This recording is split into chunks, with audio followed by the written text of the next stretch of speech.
很多家长看到孩子睡觉时打呼噜，误以为是睡得香、睡得踏实的表现。那事实上，孩子的打呼噜往往是隐藏着的健康隐患，特别是一些持续性、频繁性的鼾声，绝不是可爱那么简单。打呼噜在儿童中多见于3到10岁，常常和腺样体肥大、扁桃体肥大、鼻炎等一些疾病有关系。如果不加以重视，可能会影响孩子的睡眠质量和生长发育。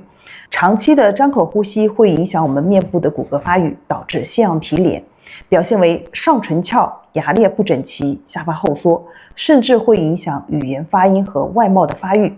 那么部分孩子的打呼噜会伴随着呼吸暂停现象，也就是在睡眠中呼吸短暂停止。这种情况呢，严重影响我们的睡眠质量和脑部的供氧，需要引起高度的重视，要及时的干预和治疗。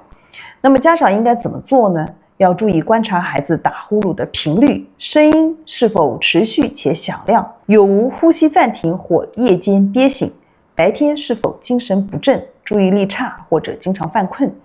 如果有以上这些表现呢，建议尽快的带孩子到耳鼻喉科或儿童保健科检查。